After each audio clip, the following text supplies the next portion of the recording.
ኢዮብ ምን አለ መሰለሽ? እግዚአብሔር በአንድም በሌላም ይናገራል፣ ሰው ግን አያስተውለው። በህይወት ውስጥ በአንድ ነገር ላይ ሁለት ሐሳቦች ሊመጡ ይችላሉ። የተለያየ የተቃራኒ ሆኑ ማለት ነው። እነዛን የምንለይበት መንገድ ያስፈልገናል። ማንን ነው የምንሰማው? እሺ ብትሉ ለኔም ብትታዘዙ የምድርን በረከት ትበላላችሁ። ስለዚህ ከተፈጥሮ ራሱ ክፋት የምንላቸውን ነገሮች ማንም ባይነግረን ባያስተምረን ህሊና የሚባለው ነገር ውስጣችን ስላለ እናውቃቸዋለን ማለት ነው። ኤግዛክትሊ። ጥሩ ህሊና ለስላሳ ትራስ ነው። ሚልኪያስ ላይ ምን እንደሚል ታውቂያለሽ? የመስዋዕታችሁን ፋንድያ ይለዋል። የመስዋዕታችሁን ፋንድያ ፊታችሁ ላይ በትነዋለሁ ይላል። መታዘዝ ከመስዋዕት ይበልጣል ይላል።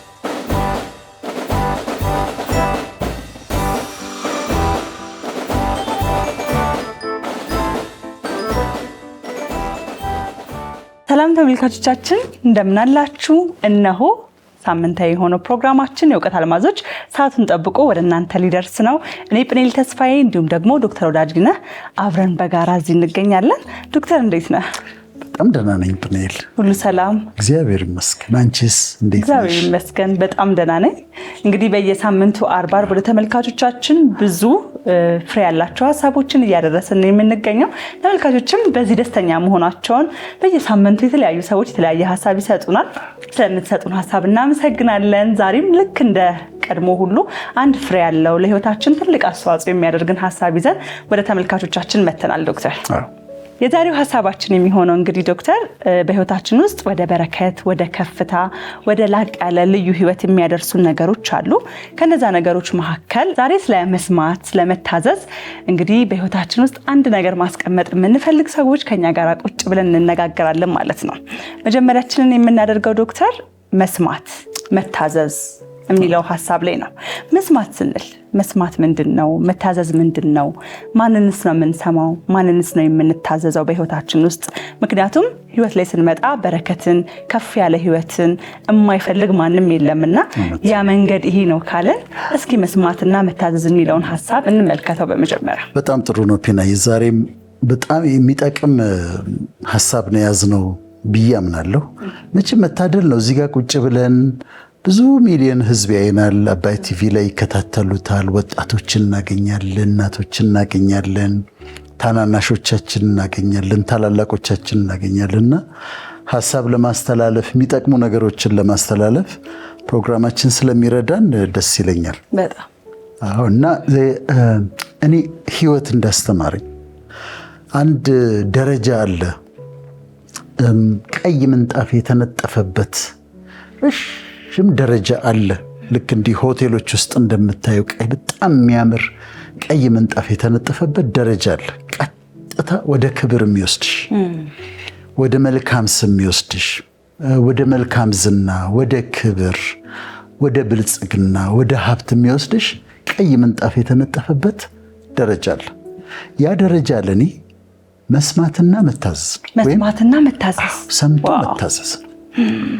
ይሄ በጣም ያምራል አይደል? ታስቢ በህይወት ውስጥ ያ ደረጃ ይሄ ነው። ይሄ ደረጃ ነው። በደንብ እናስረዳለን። ግን በምሳሌ ልጀምር። አንድ አባት ባለጠጋ አባት ነበር። ሀብት ያለው ብዙ ነገር ያለው ሀብት ነው እና ልጅ አለው፣ ልጆች አሉት። አንድ ወንድ ልጅና ሴት ልጆች ደግሞ አሉት እና ወንድ ልጁ ይማራል፣ ሃይስኩል ጨርሷል፣ ዩኒቨርሲቲ ገብቷል። የግራጁዌሽን ጊዜው እየደረሰ ነው እና ሲመረቅ አባትየው ምን እንደሚሰጠው ይነጋገራሉ ከአባቱ ጋር። እና ለአባትየው ምን ይለዋል? ለግራጁዌሽን ጊፍት የምፈልገው እኔ መኪና ነው፣ ቆንጆ ሬንጅ ሮቨር እንፈልገው ይለዋል። አቅም ስላለው አባቱ ሰጣለሁ ይለዋል። መኪና ሰጣለሁ፣ ልክ ግራጁዌት ያረክ ቀን መኪና ሰጣለሁ፣ አዲስ ሬንጅ ሮቨር ሰጣለሁ አለው። ጥሩ። የግራጁዌሽኑ ቀን ደረሰ። ልጁ ተመረቀ። የግራጁዌሽኑ ቀን ላይ ይጠብቃል ልጁ፣ የመኪና ቁልፍ ይጠብቃል። ወይም ደግሞ ግቢ ውስጥ እንዲያበባ አድርገው ሰርፕራይዝ የሚያደርግ እንደሱ ይጠብቃል። የለም ግቢ ውስጥ የመኪና ቁልፍም አልሰጠውም። ከዛ ሲጠብቅ እንዲህ አባቴ ጊፍቴስ አለው።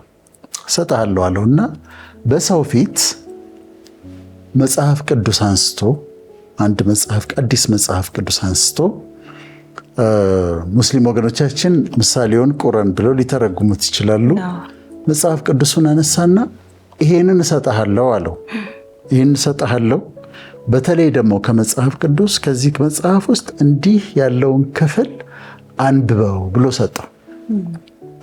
ልጁ በጣም ተበሳጨ።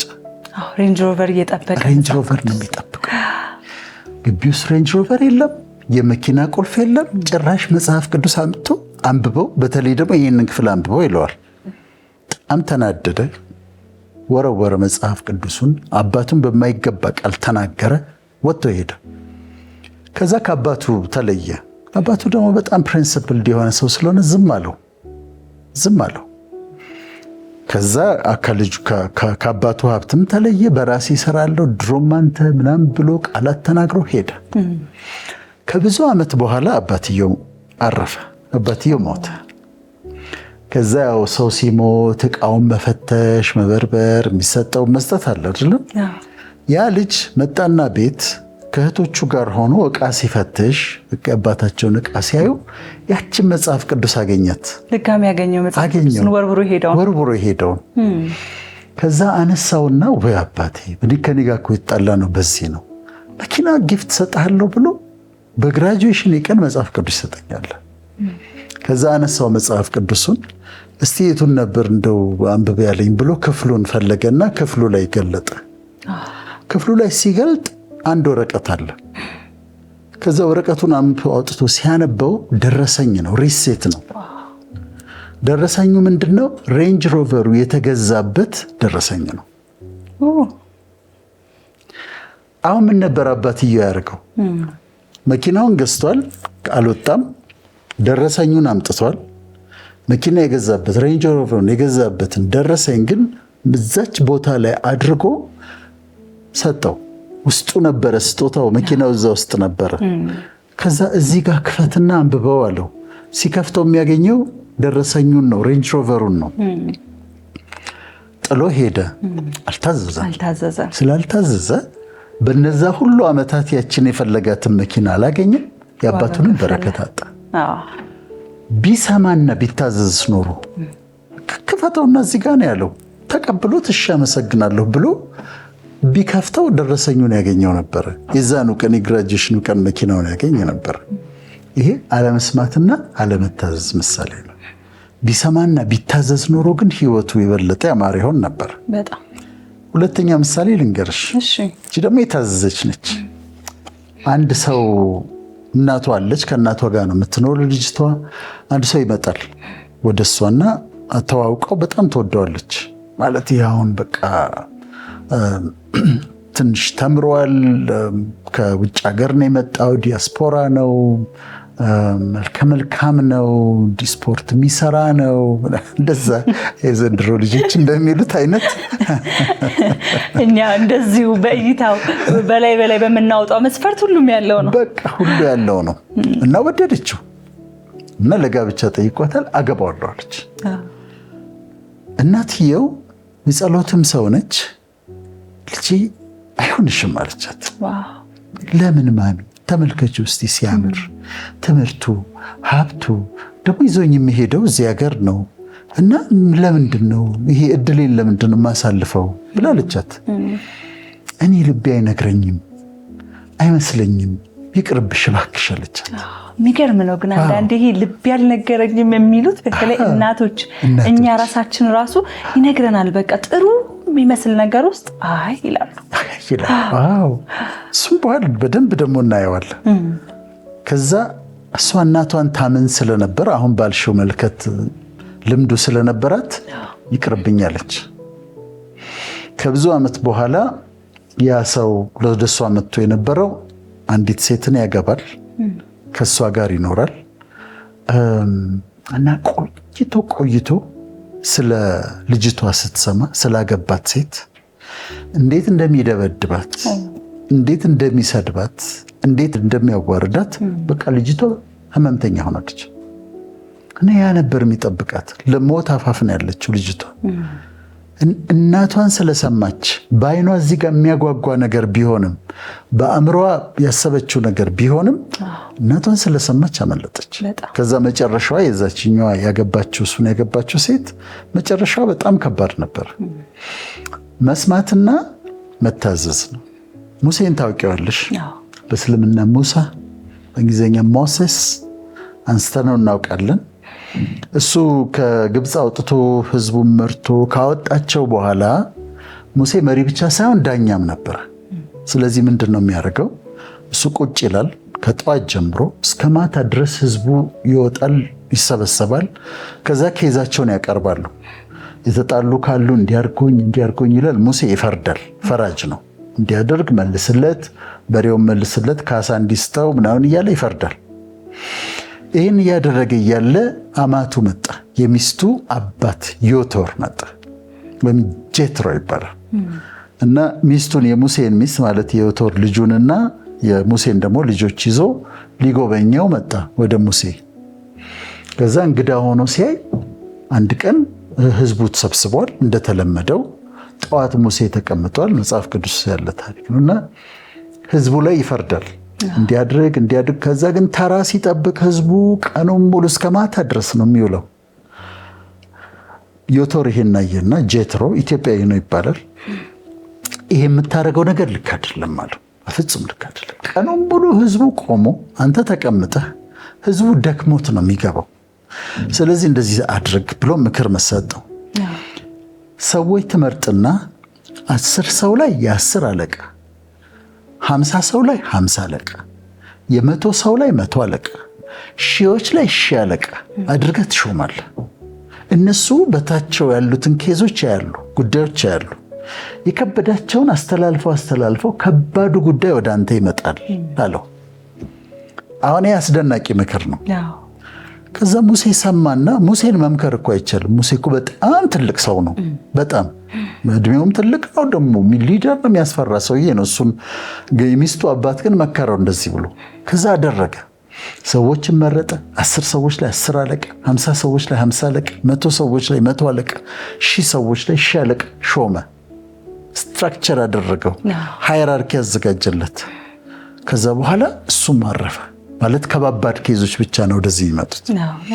በጣም የሚገርመው በሚሊተሪ ሳይንስ አከራካሪ ነው፣ ግን አሁን 10 አለቃ፣ 50 አለቃ፣ 100 አለቃ፣ 1000 አለቃ፣ ኮሎኔል እየተባለ ይሄዳል አይደለም። መነሻው ይሄ ነው የሚባለው። አንዱ ቲዮሪ እንትን የሚሉ አሉ። አሲሪያንስ ናቸው የጀመሩት፣ ግብፃውያን ናቸው የጀመሩት የሚሉት አሉ። አብዛኛው ግን አንደኛ ዮቶር ኢትዮጵያዊ ነው ተብሎ ይታመናል። አይደለም የሚሉም አሉ፣ ግን ዮቶር ኢትዮጵያዊ ነው። ሁለተኛ ይህንን ለሚሊተሪ ሳይንስ የሰጠው አሁን 10 አለቃ፣ 50 አለቃ፣ 100 አለቃ፣ 1000 አለቃ የሚለውን ስትራክቸር የሰጠው ዮቶር ነው፣ ኢትዮጵያዊ ዮቶር ነው። ስለዚህ ማለት ነው ኢትዮጵያ ለዓለም የሚሊተሪ ሲስተም አደረጃጀት ሰጥታለች ማለት ነው። ሃይራርኪ ሰጥታለች። ይሄንን ከተከተለ ደግሞ እውነት ነው፣ እኔ እቀበለዋለሁ። እና ምክንያቱም ዮቶር ኢትዮጵያዊ ነው። የጀመረውም ደግሞ አሁን ጥንታዊ ጽሑፍ ነው ይሄ አሁን ኤክሶደስ ዘጸአት ላይ ነው ያለውና የተጻፈ አስተማማኝ ታሪክ ነው። ግን ሻለቃ፣ 100 አለቃ፣ 50 አለቃ እንደዛ ነው የተጀመረው። ከዛ ሮማውያን በጣም አሻሽለውታል፣ በጣም ዴቨሎፕ አድርገውታል። ግብፃውያንም በጣም ዴቨሎፕ አድርገውታል። መነሻው ግን እንዲህ ነው። ይሄ ቼን ኦፍ ኮማንድ የሚባለው በሚሊተሪ ብቻ አይደለም። ጄትሮ ፕሪንሲፕል የሚባል አለ፣ የዮቶር መመሪያ። ጄትሮ ፕሪንሲፕል ምንድን ነው? አሁንም ሃይራርኪ ነው። ለምሳሌ በብሪቲሽም በዚህም በፕራይም ሚኒስትር የሚመራ አገር ላይ ጠቅላይ ሚኒስትሩ አለ። በጠቅላይ ሚኒስትሩ ስር ሚኒስትሮች አሉ። የሚኒስትሮች ምክር ቤት አለ። በፕራይም ሚኒስትሩ ስር ሚኒስትሮች አሉ። በሚኒስትሮቹ ስር ሚኒስትር ዴኤታዎች አሉ። እያንዳንዱ ሚኒስትር መስሪያ ቤት 3-4 ሚኒስትር ዴኤታዎች አሉ። በሚኒስትር ዴኤታዎቹ ስር ዳይሬክተሮች አሉ። በዳይሬክተሮቹ ስር ኤክስፐርቶች እና ሴክሽኖች አሉ፣ የተለያዩ ሴክሽኖች። ከዛ እንደዚህ ነው ፍሎ የሚያደርገው ኢንፎርሜሽን ከፕራይም ሚኒስትሩ ወደ ሚኒስትሮች፣ ከሚኒስትሮች ወደ ሚኒስትር ዴኤታዎች። ከዛ ይሄም ስትራክቸር በጄትሮ ፕሪንሲፕል የተቀናጀ ነው። የዮቶር የኢትዮጵያዊ ዮቶር ያመጣው አይዲያ ነው ተብሎ ይታመናል። በሊደርሺፕም ያስገርምም፣ በጣም ያስገርም። የሙሴ መስማት ነው ይህ ሁሉ ነገር የሚያመጣው። በጣም አሁን ሙሴ ሰማ፣ ታዘዘ። ይሄው ለሚሊታሪው ለገቨርንመንት ስትራክቸር በዚህኛው መንገድ ለሚደራጅ ገቨርንመንት ስትራክቸር በዚህ መንገድ ተዘጋጀ ማለት ነው። ይህ አስደናቂ ነው። የመጨረሻ አንድ ምሳሌ ልንገርሽና ከዛ ወደ ነጥቦቻችን ደግሞ እንሄዳለን። እሺ። አብርሃሚክ ሪሊጅንስ የሚባሉ አሉ። አብርሃሚክ ሪሊጅንስ የሚባሉት ክርስትና፣ እስልምናና የይሁዳ እምነት ናቸው። የሁሉም አባት አብርሃም ነው። በክርስትና አብርሃም፣ ለሙስሊሞች ኢብራሂም፣ ልጆች ደግሞ አብርሃም የሆነ የሚሉት የሚጨምሩበት አለ። አጠራሩን በደንብ አልችልበትም፣ ግን አብርሃም አይነት ነገር አለው። በሁሉም ይከበራል። አብርሃም አባታችን ፕሮፌት ነው፣ ነቢይ ነው ለሙስሊሞች፣ አባት ነው ለክርስቲያኖች። እና ይሄ አብርሃም በይስሐቅ በኩል አብርሃም ይስሐቅን ወልዷል። የይስሐቅ ልጅ ያዕቆብ አለ። ያዕቆብና ኤሳውን ነው የወለደው። ያዕቆብ ስሙ ተለውጦ እስራኤል ተብሏል። ያዕቆብ 12 ልጆች አሉት። አሁን የምናውቃቸው እስራኤላውያን አባቶች እነዚህ 12ቱ አባቶች ናቸው። እነ ሮቤል፣ እነ ዳን፣ ንፍታሌም፣ አሴር እንደዛ የ12ቱ እንደዛ ናቸው። በዚህ በኩል ደግሞ ስቴጅ አብርሃም እስማኤልን ወልዷል። እስማኤል አባት ነው ኢስማኤል። ኢስማኤል 12 ፕሪንሶችን ወልዷል። ፕሪንስስ ልዑላን ነው የሚባሉት ወይም ቺፎች ነው የሚባሉት። እነሱን ወልዷል። እነዚህ 12ቱ ደግሞ የእስማኤል ልጆች የአረቡ ዓለም አባቶች ናቸው። የያዕቆብ ልጆች የእስራኤል አባቶች ናቸው። የእስማኤል ልጆች የአረቡ ዓለም አባቶች ናቸው። አብዛኛው፣ ሁሉም ባይሆንም አብዛኛው የአረቡ አባቶች ናቸው። ክርስቲያኖች በክርስቶስ በኩል አባታችን ይሉታል። ሙስሊሞች ኢብራሂም ብለው ይቀበሉታል። አይሁዶች አባታችን አብርሃም ነው። በጣም በሱ አይደራደሩ። ይሄ ሰው ግን ምንድን ነው ያደረገው? ዋድድ ሄዱ በጣም የተለየ ነገር ምንድን ነው ያደረገው? ብዙ ዓመት ጸልየዋል? አልጸልየም። በዛ አይደለም የሚታወቀው። እንደው በረሃ ገብቶ ስለ ጾመ ነው? አይደለም። በጣም የተማረ ያነበበ ስለሆነ ነው? አይደለም። መሳስልሽ የሆነው ያ ፈጣሪ እግዚአብሔር መጣና በሁሉም በሚጠራበት ስም በየስሙ ማለት ነው እንደዛ እንዲሰሙን ከዛ መጣና አብርሃም የነበረው ጣዖት የሚያመልኩ ቤተሰቦች ጋር ነበር። ስለዚህ ምን አለው? መጣና ከቤተሰብህ ከአባትህ ቤት ከቤተሰብህ ተለይተህ እኔ ወደማሳይህ ምድር ውጣ ሂድ አለው። አሁን ተመልከች፣ የዛ ጊዜ የተዘጋጀለት መጽሐፍ ቅዱስ ወይም ሌላ ስክሪፕቸር የለውም። በቃ ተገልጦ ነው እንደዚህ ያለው። ከሱ በፊት ምናልባት የሄኖክን ታሪክ ሰምቶ ይሆን አላውቅም። ኢኖክ ነበር፣ በጣም የከበረ አባት ነበር። ኖህ ነበረ ታሪክ የሰሩ ከፈጣሪ ጋር። አብርሃም ግን ሰማና ታዘዘ። ኦል ሂ ዲድ ያደረገው ይሄ ነው። ሌላ ተአምር አላደረገም። ሰማ፣ ታዘዘ። ከዛ ምን አለው? ታላቅ ሕዝብ አድርግሃለሁ፣ የሚረግሙህን ረግማለሁ፣ የሚባርኩህን ባርካለሁ፣ የሚረግሙህን ረግማለሁ። በቃ ያንተ ዘር እንደ ሰማይ ከዋክብት ይሆናል፣ እንደ ምድር አሸዋ ይሆናል። ከዛ ይኸው አሁን እስካሁን ድረስ አብርሃም እንላለን። የአብርሃሚክ ብሌሲንግ እንላለን። አሁን የአብርሃም በረከት ይደርብኝ ይላለሁ፣ የአባት በረከት ስለሆነ። ያደረገው ነገር ግን ፒናይ መስማትና መታዘዝ ነው። ፒሪየድ። በቃ ሰማ፣ ታዘዘ። ከዛ በኋላም ሲታዘዝ ብቻ ነው የምታዩና መስማትና መታዘዝ ወደ ከፍታ የሚያወጣ ቀይ ምንጣፍ የተነጠፈበት ደረጃ ነው ከተጠቀምንበት ማለት ነው። እንግዲህ ቀጥለን እንሄዳለን። ትልቁ ሀሳብ አለ፣ ማንን እንስማ የሚለው። ወደዛ ከመሄዳችን በፊት ግን ዶክተር መስማትና መታዘዝ ብለን መስማትንና መታዘዝን አንድ ላይ ነው ያመጣ ነው። ምንድን ነው የሚያያይዛቸው ነገር? አንዳንድ ሰው ወይ ሰምቶ ብቻ ይቀመጣል ነው። በጣም ትልቅ ፖይንት ነው ለመሰለሽ። እንደውም አንድ ጥሩ ምሳሌ አለ፣ ራሱ ክርስቶስ ጌታ የሰጠው ምሳሌ ነው። እና 2 ልጆች ነበሩት አንድ አባት አለ። ከዛ አንዱን ወደ እርሻዬ ሂድና ስራ አለው። እሺ አለ ልጁ። እሺ አለና አልሄደም። ሌላውን ደግሞ ወደ እርሻዬ ሂድና ስራ ሲለው እምቢ አለ። መጀመሪያ እምቢ አለና በኋላ አሰበበትና ሄደና ሰራ። ከሁለቱ የአባቱን ፈቃድ ያደረገው ማን ነው አለ። የአባቱን ፈቃድ ያደረገው ዝም ብሎ እሺ ብሎ ቁጭ ያለው ሳይሆን የሄደው ነው። በኋላ መጀመሪያ እሺ ቢልም ጥሩ ነበር፣ ግን የሄደው ነው። እና መስማት ሰው ሰምቶ እሺ ብሎ ምን ላይ ያደርገው ይችላል? በጣም ጥሩ ሀሳብ ነው ብሎ ላያደርገው ይችላል። ለዚህ ነው መስማትና መታዘዝ የምንለው። ሰምቶ ካላደረገው ዋጋ የለውም። ስለዚህ መስማትና መታዘዝ ማለት ይሄ ነው። ብዙ ጊዜ አንዳንዴ ፕሮግራሞችን የኛንም ፕሮግራም ሊሆን ይችላል ሌሎችንም ፕሮግራሞች ሰው ለህይወት ይጠቅማል ሊልና ይሰማዋል። ሀሳቡ ቁጭ እያንዳንዱ ነገር እኮ አያመልጠኝም እሰማችኋለሁ ይላል። ግን ደግሞ ከዛ በኋላ መታዘዝ ወደ ህይወት ወደ ተግባር ማምጣቱ ያው እሱ ነው ዋናው ለውጥ የሚያመጣው ነገር የሚለውን አንስተን ነው እንግዲህ ወደ ቀጣይ ሀሳባችን የምንሄደው። ቀጣይ መስማት ካልን መታዘዝ ካልን ማንን እንስማ የሚለውን ሀሳብ ነው የምናመጣው። ምክንያቱም በህይወት ውስጥ በአንድ ነገር ላይ ሁለት ሀሳቦች ሊመጡ ይችላሉ፣ ሁለት ምክሮች ሊመጡ ይችላሉ፣ የተለያየ የተቃራኒ ሆኑ ማለት ነው። እነዛን የምንለይበት መንገድ ያስፈልገናል። የቱን ነው የምሰማው፣ የቱን ነው የምታዘዘው የሚለውን ሀሳብ ደግሞ በቀጣይ እናንሳ። ዶክተር ማንን ነው የምንሰማው? ማንን ነው የምንሰማው? አንደኛ የምንሰማው ህሊናችንን ነው። ህሊናችንን ነው። ህሊና ኮንሽንስ ነው። ኮንሽንስነስ እና ኮንሸንሽየስነስ አለ። እንደው በዚህ ቀልድ ይሰሩበታል እኮ በዚህ በተለይ ኮንሸንሽየስነስ። ግን ኮንሽንስ ህሊና ነው። ኮንሽንስነስ ደግሞ ንቃተ ህሊና፣ ኮንሸንሽየስነስ ደግሞ ሃይሊ ዲስፕሊንድ መሆን ነው።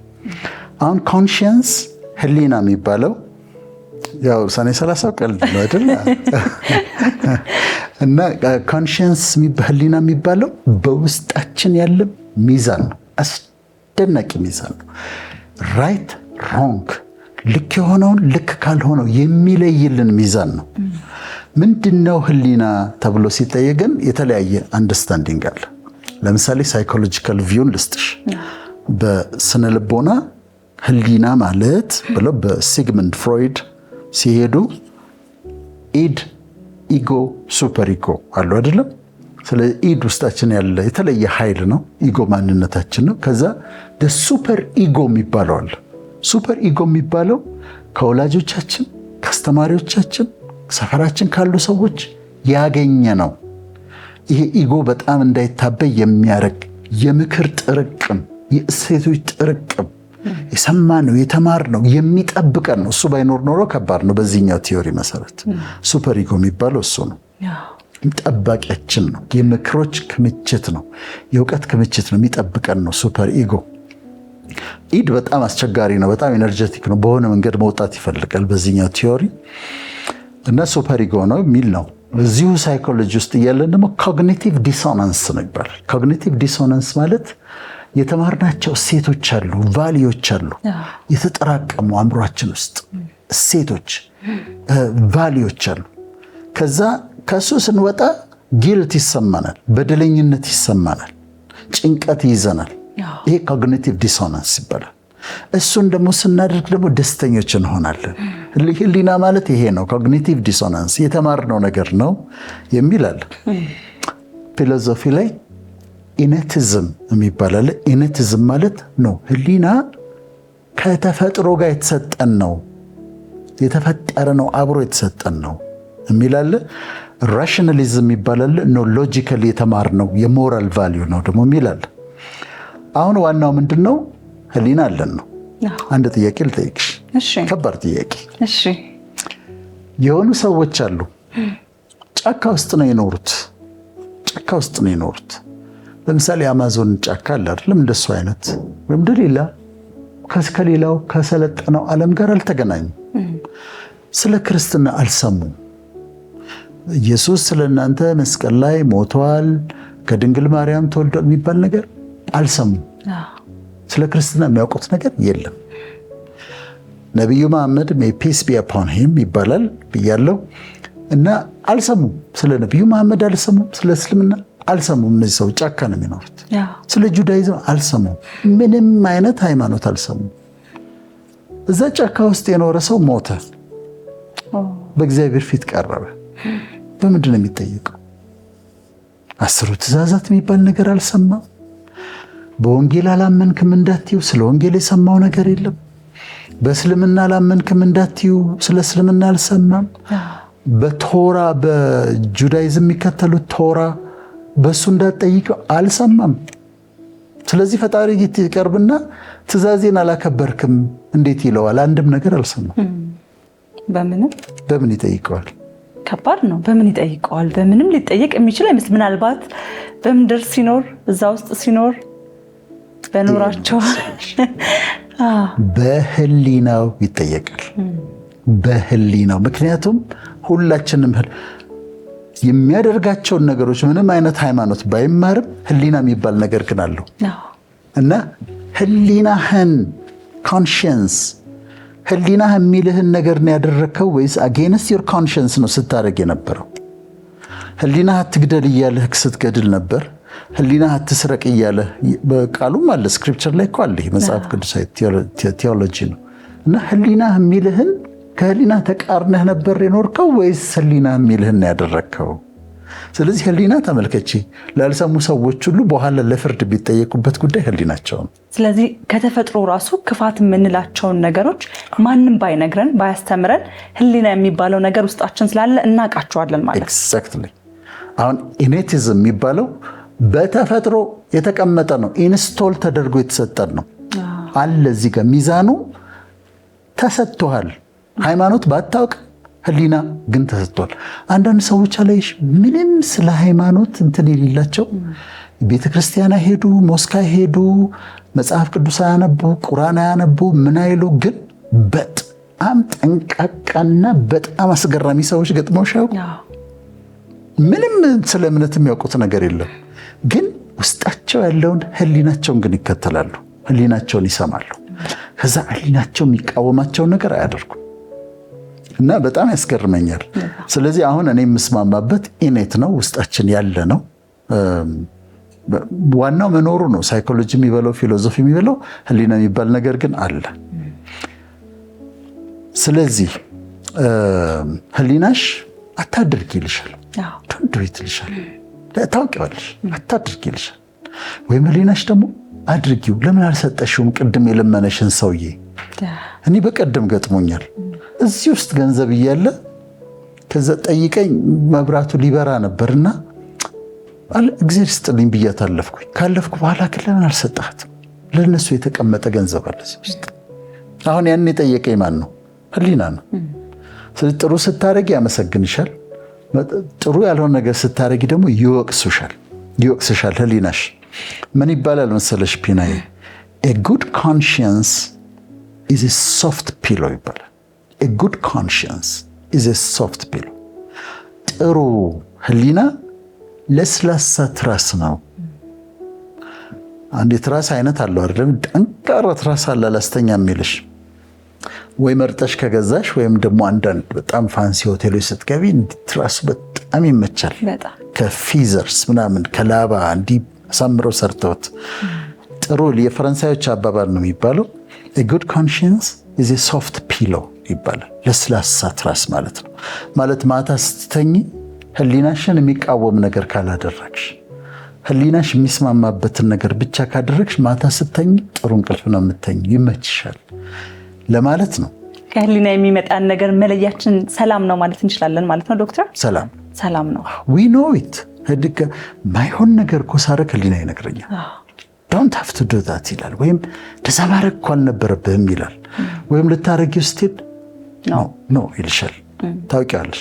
ወይም ደግሞ ጥሩ ነው መልካም ነው ይልሻል። እና ይሄ በስነ ልቦና ሰዎችም ስነ መለኮት ሰዎችም ፊሎሶፈርስም የሚከራከሩበት ግን መኖሩን ግን አይክዱም። ማንም አይክድም መኖሩን። ህሊና የሚባል ነገር አይ ህሊና ሱፐር ኢጎ ነው፣ ህሊና ኮግኒቲቭ ዲሶናንስ ነው፣ ህሊና ራሽናሊዝም ነው፣ ራሽናል የሆኑ ቫልዩዎቻችን ነው ብለው ይከራከሩ እንጂ ህሊና መኖሩ ግን ሁሉም ይስማማል።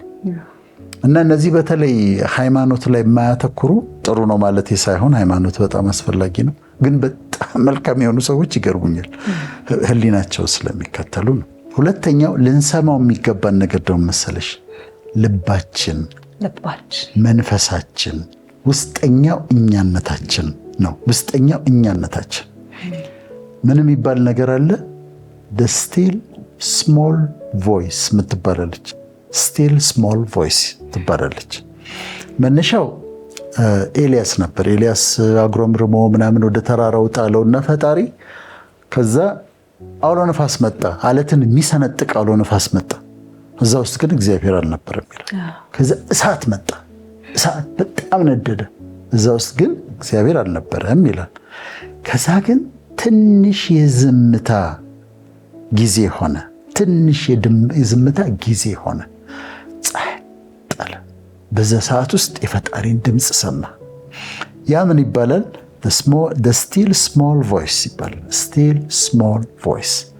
እቺ ውስጥሽ የምትሰሚያት ውስጠኛው አንቺነትሽ የሚነግርሽ በደንብ ካዳመጥሽው፣ በጽሞና ከሆንሽ፣ ፈቃደኛ ከሆንሽ፣ ጊዜ የምትወስጂ ከሆነ ህይወትሽን ለማየት ሪፍሌክት ለማድረግ ጊዜ የምትወስጂ ከሆነ የምትሰሚያት ድምፅ ነች። ስስ የሆነች ጩኸት አይደለም። ጩኸት አእምሮ ላይ አለ፣ ማይንድ ላይ ጩኸት አለ።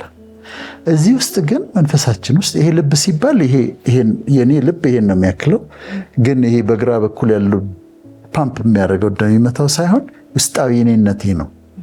እና እሷ ድምፅ አለች። እሷን መስማት ያስፈልጋል። ከህሊና ጋር ይለያያል ማለት ነው። ከህሊና ጋር ይለያያል። ህሊና እዚህ ጋር ነው፣ ይሄ ደግሞ እዚህ ውስጥ ውስጠኛ ድምፅ ነው። ህሊና አእምሮሽ ውስጥ ነው ያለው፣ ሚዛኑ ያለው በደንብ ታውቂዋለሽ። ይሄ ደግሞ መንፈስሽ ውስጥ ደግሞ የምትሰሚው። ኢዮብ ምን አለ መሰለሽ? እግዚአብሔር በአንድም በሌላም ይናገራል፣ ሰው ግን አያስተውለው ማለት። እግዚአብሔር ከሚናገርባቸው መንገዶች አንዱ ስቲል ስሞል ቮይስ፣ እቺ ስስ የሆነችዋ የውስጥ ድምፅ ነች። ከሰማሻት ግን ትነግርሻለች። ያችን ድምፅ ለማዳመጥ ከፈለግሽ ትክክለኛውን ነገር ታገኛለሽ። እና ይሄ ደግሞ ወደ ሳይንሱ ስናመጣው ደግሞ ምን ይሆናል መሰለሽ? ይሄው አሁን ስቲል ስሞል ቮይስ ኢንቱዊሽን ይባላል በሊደርሺፕ ማለት። አሁን ለምሳሌ አንድ መሪ የሆነ ውሳኔ መወሰን ይፈልጋል። በዚህ ጋር እንሂድ፣ በዚህ ጋር እንሂድ፣ እዚህ ጋር ለመሄድ ይሄ ትክክለኛ ነው፣ ማስረጃ አለው ወይ? ለምሳሌ ሁለት ሰራተኞች ያቀረቡለት ሀሳብ እኩል ነው። አሁን መወሰን አለበት። ውሳኔው የሱ ነው፣ ወይ በዚህ ጋር ወይ በዚህ ጋር። ማስረጃዎቹ ግን እኩል ናቸው። ስለዚህ ምንድን ነው የሚያደርገው? ኢንቱዊሽን የሚለውን ይከተላል። የልቡ ድምፅ ነው። አይ ቲንክ በዚህ ጋር መሄድ አለብን ይላል። ምንድን ነው ያደረገው? አሁን ኢንቱዊሽን ነው፣ ወይም ደግሞ ኢንስቲንክት ይባላል፣ ወይም ደግሞ ሃንች ይባላል። I have this hunch we are going to succeed። በዚህ ጋር ብንሄድ I have this hunch that we are going to succeed። I have this gut feeling that this plan is going to fail። አሁን ይሄ በአእምሮ ራሽናል ሆኖ የሚያስረዱት አይደለም፣ ግን የውስጥ ድምፅ ነው፣ ተሰማኝ የሚባለው ነገር ነው። እና ሊደርሺፕም ላይ አለው መወሰን ሲያቅታቸው በሱ ነው የሚሄደው። እሱን መስማትና መታዘዝ ማለት ነው። እሱን መስማትና መታዘዝ። ማህተመ ጋንዲ ታላቁ ሰው ምን ይሉ ነበር መሰለሽ? The only tyrant I accept in this world is the still small voice within me ይሉ ነበር። The only tyrant I accept in this world is the still small voice within me። ምታዘዝለት አለቃ፣ ምታዘዝለት ገዢ በዚህ ዓለም ላይ እስካለው ድረስ ውስጥ ያለችዋን ትንሿን ድምፅ ነው፣ the still small voice ነው ይሉ ነበር። እና በጣም አስፈላጊ ነው። እሱን ሰምተን መታዘዝ አለብን ማለት ነው። ሶስተኛ እውነተኛ የሆኑ የልብ ወዳጆቻችን። እውነተኛ የሆኑ እዚህ ጋር በደንብ እውነተኛ ላይ መሰመር አለበት። እነዚህ ሁሉን ሰው አንሰማም፣ ግን የልብ ወዳጆች አሉ። ደስ ሲልሽ በምን ትለያቸዋለሽ መሰለሽ? አንቺ ደስ ሲልሽ በጣም ደስ ይላታል፣ ከአንቺ የበለጠ ደስ ይላታል። አንቺ ስታዝኝ በጣም ታዝናለች፣ ከአንቺ የበለጠ ታዝናለች። እሷ የልብ ወዳጆች ነች። እነዚህ አንዳንድ ፈጣሪም ራሱ አጠገባችን ያስቀምጣቸዋል እንዲጠብቀን። እና አንድ ሪሌሽንሽፕ ስትገቢ ፒናዬ ላንቺ አይሆንም ትልሻለች። እየተመቀኘችሽ አይደለም፣ ግን እዛ ጋር አስቀምጦልሻል። መስተዋትሽ ነች። እና ወይ የሆነ ነገር ስታርጊ አያምርም እኮ ሌላ ሰው አይነግርሽም፣ እሷ ግን ትነግርሻለች። ይሄ ግን ከአንቺ ጋር አይሄድም። ወይ የሆነ በጮኛ ከመጣ አይሆንም ትልሻለች፣ ወይ ህልም አይታ ትነግርሻለች። እነዚህ የልብ ወዳጆቻችን ናቸው። ስለዚህ የሚሉትን ነገር እንዳለ ባንወስደውም እንኳን አትሊስት ኮንሲደር ማድረግ አለብን። የሚወዱሽ፣ የሚያስቡልሽ፣ ስታዝኝ የምታዝን፣ ስትደሰች የምትደሰት ሴት ከሆነች የልብ ወዳጅሽ ከሆነች እሷ የምትልሽ ቢያንስ ሰምተሽ ሪሊ ነው እንዴ ምናምን ብለሽ ኮንሲደር ልታደርግ ይገባል። ምክንያቱም እነሱን ተጠቅሞ ፕሮቴክት ስለሚያደርግንም ነው። አሁን ለምሳሌ አንዳንድ ሰዎች ደውሎ በህልሜ አይቼ ብለው ህልም ይነግሩኛል። አልቀበልም ማለት ያ ሰውዬ የማይወደኝ ሰውዬ ሊሆን ይችላል እና ለሱ አንደኛ እኔ ተኝቻለሁ እግዚአብሔር ለእኔ ለምን አላሳየኝም እላለሁ። ሁለተኛ ለአንተ ለምን መጥቶ ያሳያል ማለት ሰውየው ስልኩን ሲደውል እኮ ጥሩ እንዳልሆነ አውቃለሁ። ኔጌቲቭ ህልምም ነው የሚነግረኝ። ሰውየው ራሱ ኔጌቲቭ እንደሆነ አውቃለሁ ስለኔ ወይም ሴትዮዋ ለኔ ጥሩ ነገር እንደሌላት ይገባኛል ካነጋገሩ። በህልሜ እንዲያይቼ ምናምን ገደል ውስጥ ገብተህ ምናምን ስትል ወል አይተሽ ሊሆን ይችላል ግን እግዚአብሔር አላሳይሽም ብላታል። ላንቺ ለምን ያሳይሻል? ይሄ እዚህ አጠገብ ያሉ ወዳጆች የሚወዱኝ ሰዎች አሉ። ለነሱ ነው የሚያሳያቸው። ለአንተ ለምን ያሳዩሃል? ወይ ለኔ ያሳየኛል። እኔ የምቀበለው ህልም አየሁልህ ካሉኝ ከሚወዱኝ ሰዎች ነው። ለኔ ጥሩ ካልሆኑ ሰዎች ህልም አልቀበልም። ምክንያቱም ፈጣሪም ለምን ብሎ የማይወደኝ ሰውዬ ጋር ሄዶ በተኛበት መልእክት ለሱ ይሰጠዋል? በህልም አይሰጠውም። ስለዚህ አልሰማው። ለዚህ የልብ ወዳጆችሽ ግን አይተው እኔ በህልም አምናለሁ። ህልም አይቼ ልገባባቸው ከነበሩ አደገኛ ነገሮች የተማመለጥኩባቸው ጊዜዎች አሉ። ተስማማለሽ? አስደንግጦኝ በህልም እንዲሁ አልቦኝ ሁሉ ተነስቼ ቀጠሮ ይዤ በማግስቱ እኮ ቀጠሮ አለኝ በሆነ ወይ በሪሌሽንሽፕ ወይ ምናምን ቀጠሮ አለኝ። የሚያስደነግጥ ህልም አይቼ ከጥፋት ያመለጥኩበት ጊዜ አለ። የሚወዱኝ ሰዎች ደግሞ ህልም አይተው ነግረውኝ መልካም ህልም የሆነ ወይ ደግሞ ማስጠንቀቂያ እኔም ፕሮቴክት የሚያደርገኝ ህልም አይተው ነግረውኝ ይሆናልኝ አለ። ስለዚህ የልብ ወዳጆቻችንን ለማለት ነው። በተለይ ደግሞ ዶክተር በዚህ እናቶች አባቶች ሲሆኑ ደግሞ አሁን እኔ እናቴ ሁሌ ነው በእያንዳንዱ መንገዳችን ውስጥ ህልም ታያለች። በእያንዳንዱ ህይወት ጉዟችን ውስጥ ህልም ታያለች፣ ትነግረናለች። ሰማናትም አልሰማናትም ያ ነገር ግን ይፈጸማል ይሆናል በህይወታችን ውስጥ ሲሆን እናያለን። የዛኔ በቃ እንደውልና ያው አልሰማንሽም ይቅርታ ግን ሆነ እንላለን ወይ ደግሞ ቀድመን እንጠበቃለን እና እናት እንደምትወድ እርግጠኛ ነን፣ ምንም ጥያቄ የለውም። ስለዚህ እንደዚህ ያሉ ልንሰማቸው ግድ የሆኑ ሰዎችም ደግሞ አሉ በህይወታችን። ባለመስማትሽ ግን ትጎጃለሽ ማዘራው የምትልሽን። ስለዚህ አሁን እሱም አንድ ምንሰማቸው ናቸው። በጣም ጥሩ። አሁን የእናት በተለይ ደግሞ ይለያል በጣም። አራተኛው እዚህ ጋር ብዙ ጊዜ አንፈጅም። በስራው ዓለም አለቆቻችን የሆኑ ሰዎች አሉ። ስራው ላይ ስትራክቸሩ ላይ አሉ። ለምሳሌ ባንክ ስትሄጂ ጀነራል ማኔጀሩ አለ። ከዛ የተለያየ ክፍል ማኔጀሮች አሉ። በእነሱ ስር ደግሞ የሚሰሩ አሉ። አሰራር ነው። ስለዚህ አሁን ማኔጀሩ ጠርቶ ይሄንን ለዶክተር እንዲያድርግለት ብሎ ያዛል። እሺ ብላ ትታዛለች።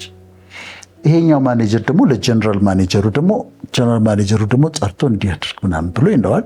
ሄደው እንደዚህ አይነት ባንክ ሰራተኞች ወዳቸዋሉ። ክራባታቸውን አድርገው ዝንጥ ብለው ብለው ኦኬ ብለው መከባበር ታያለሽ ባንክ ስቴጅ። እሱ ከሌለ ግን እንዴት ሊሰሩ ይችላሉ? አይችሉም። እና በስራው ዓለም በምንሆንበት ጊዜ ይሄንን መከተል ያስፈልጋል። አለቃ ካንቺ በላይ የሆነውን ሰው አሁን ነጮቹ ባይወዱትም አለቃቸውን የስ ቦስ ምናምን ብለው ይተዛሉ። ኦኬ ቦስ ምናምን ይላሉ። ለምንድነው? ሊያባርረው ይችላል፣ ፕሮሞት ሊያደርገው ይችላል። ወይ ያለቅየው ደግሞ ይሄድና እሱ ያንን ቦታ ይይዛል። እንደዛ እያለ ነው ከፍ እያለ የሚሄደው። አንዳንድ ቦሶች በጣም ቀላል ትዕዛዝ ነው የሚሰጡት። ለምሳሌ እችን ስታስቀምጫት እንደዚህ ዞር አድርገሽ አስቀምጫት ይልሻል። ለምሳሌ ለአንቺ ብዙ ሴንስ ላይሰጥሽ ይችላል። በማግስቱ ይመጣና ግን ያየዋል እንዴት እንዳስቀመጥሽው። ልክ ያልሽውን ሰምተሽ እንደዚህ አድርገሽ ካስቀመጥሻት ደስ ይለዋል። ለፕሮሞሽን ያጭሻል። ምን አሁን ይሄ ዞራል ዞረ ምን ዝም ብሎ ነው ብለሽ እንዲህ ካልሽ ግን ይመጣና ያየዋል። ያለሽን ማድረጉን ነው እሱ። የዚች ብርጭቋ መዞርና ለመዞር አይደለም፣ የመታዘዙ ጉዳይ ነው። ትሰማኛለች ወይ ነው፣ ታከብረኛለች ወይ ነው። እስክሪብቶ እንደዚህ ያስቀምጭ ይልሻል። እስክሪብቶ እንዲመቀመጡ ምን ብለሽ እሱ ግን መጥቶ በማግስቱ ያታል። ላይናገርሽ ይችላል። ያስቀመጥሽበትን መንገድ ግን ያያል። እሱ እንዳለሽ ካረግሽ ትሰማኛለች ነው፣ ይሾምሻል። አይ ይሄን ዝም ብሎ አሁን እስክሪብቶን ተቀመጠ አልተቀመጠ ብለሽ ደግሞ እንደዛ ካረግሽ ያይሻል፣ ትሰማኛለች አትሰማኝ የሚለው ነው። ስለዚህ በስራው ዓለም ስንገባ እንደዛ ማድረግ አለብን። እኔ በአጋጣሚ አለቃ የለኝም። ኢትዮጵያ ውስጥም አሜሪካ ውስጥም አለቃ የለኝም። the only boss that I have is Christ። ክርስቶስ ነው አለቃዬ። ሁሌም አለቃዬ my boss is Christ እላለሁ። አለቃዬ እሱ ብቻ ነው። ስለዚህ እሱ የሚለኝን አደርጋለሁ። በዚህ በጄትሮን ፕሪንሲፕል ስትራክቸር እስካለ ድረስ ድርጅቱ እዚህ ጋር ያለውን ሪስፔክት ማድረግ አለበት። ኢሞራል ነገር ካልጠየቀሽ በስተቀር አለቃሽ ሞራላዊ ያልሆነ ጥያቄ እስካላቀረበ ድረስ ህገወጥ ነገር አድርጊ እስካላለሽ የዛ ጊዜ ይሴ ነው ህገወጥ ሞራል ምናምን ልክ ያልሆኑ ትእዛዞችን አትቀበይም። በስራው ጋር የተያያዘ ግን ትቀበያለሽ። ይሄ ነው። ከዛ አሁን ቅድም እንደነሳሽው መጣ ታላላቆቻችን የበሰሉ እናቶቻችን አባቶቻችን እነሱን መስማት አንቺ በደንብ አድርገሽ ያቀርብሽዋል። በጣም በጣም ይጠቅማል። ደግሞ ጠይቀሽ ነው ማዳመጥ ያለብሽ። ብለሽ ማዳመጥ እኔ ያደርጋለሁ እኮ እንደዚህ። ትላልቅ ሰዎች የበሰሉ ሰዎች ምን ይባላል መሰለሽ? I have been there I have done that ይባላል። I have been there I have done that። ለምሳሌ አንዷ ወጣት ፍቅር ይዟት ምናምን ስትመጣ እና ተሰቃየሁ ምናምን ስልሽ ታውቂዋለሽ አንቺ ፍቅር ይዞሽ ያውቃል። I have been there ታያታለሽ። I have done that እንደዚህ አትሁኝ ብለሽ ለመምከር አቅማለሽ። እና እዛ ጋር የነበሩ በዛ ውስጥ ያለፉ ሰዎች አሉ። የእነሱን ምክር ትሰሚያለሽ። በጣም በጣም አስፈላጊ ነው ወላጆቻችንን መስማት። አሁን ለወጣቶች እንትን ይመስላቸዋል፣ የሚያስጨንቋቸው ይመስላቸዋል አይደለም? ግን የአባትን ምክር መስማት የእናትን ምክር መስማት ትልቅ ቦታ ያደርሳል። እኔ ለልጆቼ ትልቅ ቦታ እንደሚደርስ በጣም እርግጠኛ ነኝ። ለመሰለሽ አታድርጉ የምላቸው ነገር አያደርጉም። ለወጣቶች ምክር እንዲሆን ነው። የእውነቴን ነው። በፍጹም አያደርጉም። ይሰሙኛል። ይህን ደግሞ አድርጉ ስላቸው ደግሞ ያደርጉታል። ስለዚህ አሁን ኢትስ ኦብቪየስ የሚሄዱበት ቦታ የታወቀ ነው፣ ከፍታ ነው። የአባታቸውን ምክር ይሰማሉ፣ እናታቸውንም ምክር ይሰማሉ። እና ወጣቶች ያንን ማድረግ አለባቸው። ታላላቆቻችንን መስማት አለብን ለማለት ነው። ስድስተኛው የሃይማኖት አባቶችን መስማት። የሃይማኖት አባቶች ሊሰሙ ይገባቸዋል። ካህናት፣ ኡስታዞች፣ ለወንጌላውያን ደግሞ ፓስተሮች ሊሰሙ ይገባቸዋል። እዚህ ጋም ግን መጠንቀቅ ይኖርብናል። አይነት አለው በጣም እኮ ይሄንን ብዬ እኮ ብጨርስ ደስ ይለኝ ነበረ። የሃይማኖት አባቶች ብዬ ብዘጋው እኮ ደስ ይለኝ ነበር። መሀል ላይ ግን የተሰገሰጉ ደግሞ አሉ። ሁሉም ጋር ወንጌላውያንም ጋር ተዋህዶም ጋር ሙስሊሞችም ጋር መሀል ላይ ያሉ ፈጣሪ ያልጠራቸው ለጥቅም ብለው መሀል ላይ የገቡ ትክክለኛ ምክርም የማይሰጡሽ ሰዎች አሉ። ለዚህ ነው መምረጥ አለብን። ስለዚህ ወንጌላውያን ይምረጡ። የሚሰሟቸውን ፓስተሮቻቸውን፣ ወንጌላውያኖች፣ ሽማግሌዎችን ይምረጡ። የተዋህዶ ሰዎችም ካህኖቻቸውን ይምረጡ። ትክክለኞቹን እውነተኛ አባቶችን። ለምሳሌ አሁን ስለ መምህር ዘላለም ሲወራ አልገረመሽም? አሁን ወደ እግዚአብሔር የተሰበሰበው ያረፈው መምህር ዘላለም ስለሱ አሁን ታሪክ ሲሰማ ወይ ጉድ እንዲህም አይነት ሰው አለ እያልኩኝ ነበር የሰማሁት። በጣም እንደሱም አይነት መምህሮች አሉ። ስለዚህ መለየት። በእስልምና በጣም መሰማት ያለባቸው ኡስታዞች አሉ። መሀላቸው ግን ደግሞ ይኖራሉ ልትሰማቸው የማይገባ። ያንን ለይቶ መስማት ማለት ነው። መጨረሻ ላይ ግን ትልቁ ደግሞ ፈጣሪን እግዚአብሔርን መስማት እና መታዘዝ። የሁሉም ትልቁ ነው። ለሙስሊሞች ደግሞ አላህን መስማትና መታዘዝ። እንዴት ነው የምንሰማው? አንደኛ ስክሪፕቸር አለ፣ የተጻፈ ነገር አለ። እዛ ቃሉ ላይ ቁጭ አድርጎታል። የሚፈልገውን ነገር የማይፈልገውን ነገር አስቀምጦታል። ሁለተኛ በታመኑ የሃይማኖት መሪዎች ሐሳቡን ይነግርሻል፣ ያስተምርሻል። በሁኔታዎች ግን እንዴት ኢምፖርታንት ነው መሰለሽ? ምን ይላል አንድ ቦታ ላይ እሺ ብትሉ ለእኔም ብትታዘዙ የምድርን በረከት ትበላላችሁ ይላል። እሺ ብትሉ ለእኔ ብትታዘዙ የምድርን በረከት ትበላላችሁ፣ እምቢ ብትሉ ደግሞ ሰይፍ ይበላችኋል ይላል። ምንም ችግር የለውም። የሁለቱም ምርጫ ነው። በቃ መስማትና መታዘዝ ነው። እሺ ብትሉ ለእኔ ብትታዘዙ የምድርን በረከት ትበላላችሁ፣ እምቢ ካላችሁ ደግሞ ሰይፍ ይበላችኋል ይላል። ሚልኪያስ ላይ ምን እንደሚል ታውቂያለሽ? የመስዋዕታችሁን ፋንድያ ይለዋል። የመስዋዕታችሁን ፋንድያ ፊታችሁ ላይ በትነዋለሁ ይላል። መጀመሪያ እኔ የፈለግኩት መታዘዝ ከመስዋዕት ይበልጣል ይላል። የዛ ዘመን በግ ያቀርባሉ ምናምን ያርዳሉ አይደለም። ሺህ በግ ብታርድልኝ፣ ደም ብታፈስ፣ መስዋዕት ብታቀርብ ካልታዘዝከኝ፣ መታዘዝ ከመስዋዕት ይበልጣል። እኔ የምልህን አድርግ። በቃ አትስረቅ፣ አታመንዝር፣ እንደዚህ አታድርግ፣ እኔ የምልህን ስማ ነው። ብዙዎች ግን ምን ያደርጋሉ? የፈልጉትን አድርገው ተተራምሰው ምን አድርገው እሱ የማይወዳቸውን ነገሮች በሙሉ አድርገው ከዛ ገንዘብ አምጥተው ያመጡና ይሰጣሉ። ማሰሪያ ሊቀበሏቸው፣ ኮሚቴው ሊቀበላቸው ይችላል። እግዚአብሔር ግን አይቀበላቸውም። እና እሱ ለሱ ፕራዮሪቲ ዋነኛ ነገር ለፈጣሪ የፈጣሪን በረከት የሚፈልግ ሰው ማድረግ ያለበት ይስማና ይታዘዝ። ይሄ በጣም ወሳኝ ቀይ ምንጣፍ የተነጠፈበት ደረጃ ይሄ ነው። ስለዚህ ከፈጣሪ ጋር መኖር ከፈለግሽ you want his blessings እንዲባረክሽ ትፈልጊያለሽ። የስጦታ ብዛት አይደለም፣ ታዘዥ። እሱ የሚፈልጋትን ነገር አድርጊ። ከዛ ሌላ ችግር የለበትም። ለሚታዘዙት በረከቱን ይለቃልና ነው። ስለዚህ መስማትና መታዘዝ ይሄንን ይመስላል። እንስማ፣ እንታዘዝ። በሱ በመስማትና መታዘዝ በሚባለው ቀይ ምንጣፍ የተነጠፈበት ደረጃ ወደ ክብር፣ ወደ ብልጽግና፣ ወደ በረከት፣ ወደ ዝና መውጣት ይቻላል። ንጹህ በሆነ መንገድ ማለት ነው። በጣም እናመሰግናለን ዶክተር። እንግዲህ ተመልካቾቻችን ከዚህ በላይ ምንም የለም። ስለዚህ መስማት መታዘዝ ምን ይመስላል፣ ማንን እንስማ የሚለውን በአጠቃላይ ወደ እናንተ ያደረስንበት ፕሮግራማችን ይሄንን ይመስላል። የሰማነውን በተግባር አውለን ታዘን የምንኖርበት ዘመን ያደርግልን። ቀጣይ ሳምንት በሌላ ፕሮግራም በሌላ ርዕስ ወደ እናንተ የምንመጣ ነው የሚሆነው። እኛም ብላችሁ እኛም መርጣችሁ አብራችሁን ስላላችሁ አብራችሁን ስለምትቆዩም እጅግ አድርገን እናመሰግናለን። ሳምንት እስከምንገናኝ በጣም ያማረ መልካም ሳምንት ይሁንላችሁ። ሰላሙ ነው።